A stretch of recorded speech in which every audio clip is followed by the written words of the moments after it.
Olá pessoal, hoje eu vou comentar um pouquinho a leitura que a Françoise Dolto faz de duas parábolas do Evangelho de Jesus Cristo, a parábola da ovelha perdida e da dracma perdida.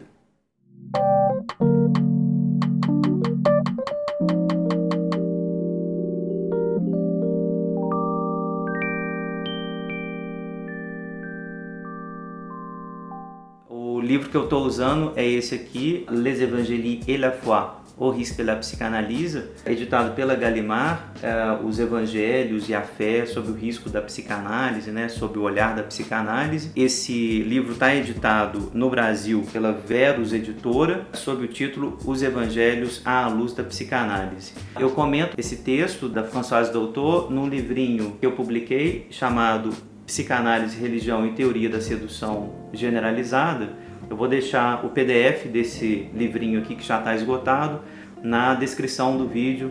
Fiquem à vontade para baixar, comentar e criticar esse livro, no qual eu falo um pouquinho sobre religião e psicanálise. No capítulo chamado Deus Perverso, eu comento essa leitura que a Françoise Dolto propõe dessas parábolas super importantes, né, na mitologia cristã, que é a ovelha perdida e a dracma perdida.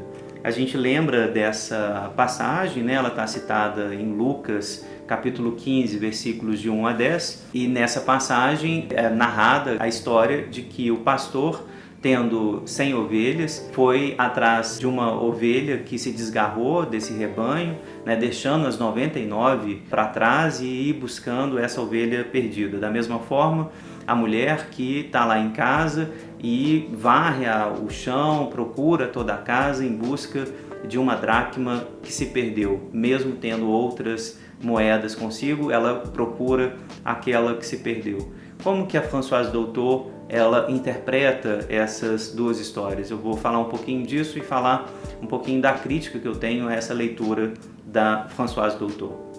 A interpretação da Françoise Dolto é pensar esse rebanho como metáfora do corpo do sujeito, metáfora do sujeito como um todo. Ela pensa nesse rebanho como conjunto de pulsões parciais que devem ser mantidos em sua unidade, num conjunto organizado, e que se algo se desgarra, se alguma pulsão parcial se desgarra, essa pulsão ela tem que ser realocada para um conjunto mais completo, mais organizado. Vou ler aqui a passagem, na edição francesa está na página 128, na qual o doutor diz o seguinte: quando uma pulsão parcial se separa, a nossa responsabilidade pelo conjunto não deve se inquietar?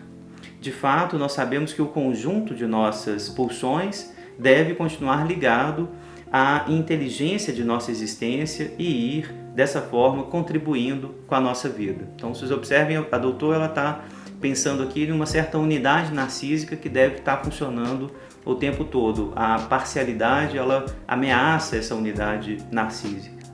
Ela continua: mas pode haver uma pulsão parcial que se desvie, que se desgarre. É preciso, então, que, permanecendo despertos no sentido de nosso desejo de homem ou de mulher, responsáveis por nossa totalidade do ser, nós a velemos e a levemos a todos os outros com a ajuda aceita de alguém mais forte que nós.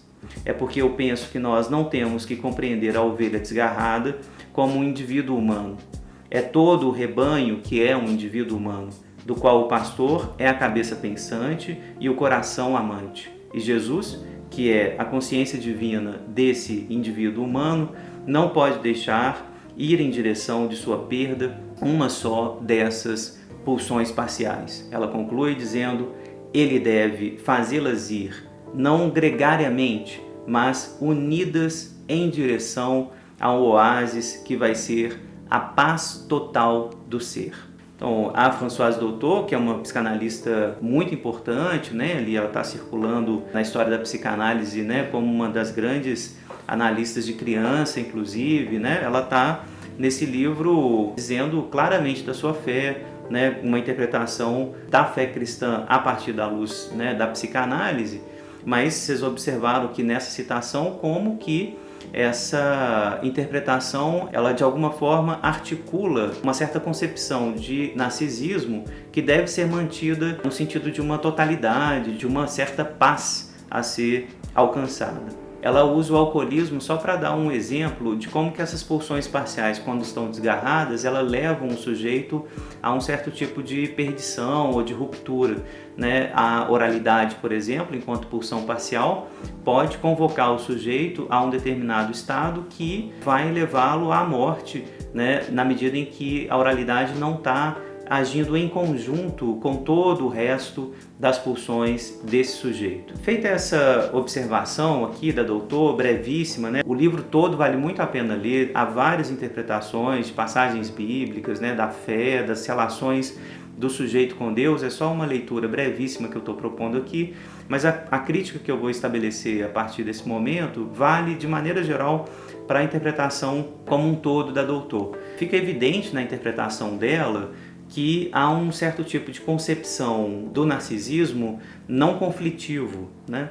Então essa é a primeira crítica que eu tenho, assim, é possível propor um narcisismo sem conflito? Será que existe uma totalidade de fato a ser alcançada? Será que essa totalidade ela é não conflitiva, né? Mesmo quando ela é de alguma maneira reconhecida, estabelecida, ela pode ser não conflitiva? Será que a gente clinicamente não poderia pensar em acolher essas pulsões parciais, alguma coisa da parcialidade também? São questões que me vêm quando esses discursos, geralmente religiosos, propõem, né, essa ideia de paz total do ser, né, isso que a doutor chamou aqui de um oásis, né, que vai ser a paz total do ser. Será que isso é uma teleologia possível para a psicanálise clínica, né, uma paz total do ser? Ou será que a gente tem que, de alguma maneira, fazer o conflito aparecer na clínica, né, não pelo prazer de produzir mais conflito, né, de produzir o interminável, pelo prazer de partir em pedaços, né, de produzir angústia, mas pelo reconhecimento de que o inconsciente não pode ser de fato suprimido pelo eu, não pode ser dominado, né, pelo eu, que essas pulsões parciais que constituem o inconsciente vão se manter no inconsciente, elas vão se manter ali sempre parciais, e o eu, na verdade, vai ser sempre essa força, né, essa instância que é constituída graças ao contra-investimento que ele dirige contra essas pulsões parciais. Reconhecer isso não me parece em contradição com um certo destino da análise que possibilite ao sujeito recursos contra essas pulsões parciais, contra os efeitos mortíferos, né, da parcialidade. A gente não precisa da totalidade, né, para ter recurso contra a parcialidade. A gente pode mobilizar os recursos do eu para lidar com essa parcialidade que sempre vai estar lá. Então a primeira crítica geral é um pouco essa, assim, essa minha suspeita de que existe totalidade demais no discurso cristão da Françoise Doutor. Existe uma certa idealização, né, de que esse sujeito deve ser muito totalizado, por assim dizer.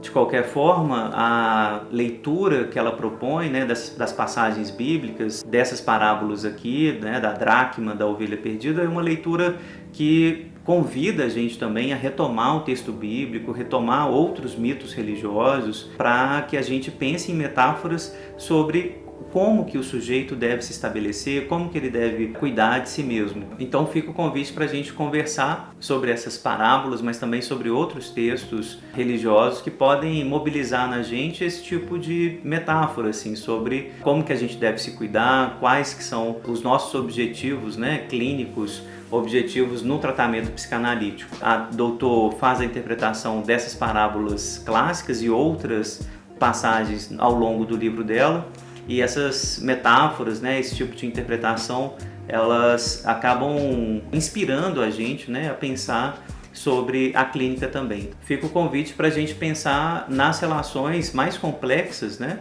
entre religião e psicanálise, entre os textos bíblicos ou textos religiosos mais complexos também, e a psicanálise, como esse diálogo tem se estabelecido. Esse diálogo me interessa profundamente. A religião, ela aparece na clínica a todo momento, né? Então fica aqui o convite para vocês, né? Como que vocês veem essa relação, que tipo de questões vocês têm né, sobre isso, né, psicanálise, religião, discurso religioso, como que a gente pode fazer trabalhar essa relação. É o meu convite para hoje. Obrigado.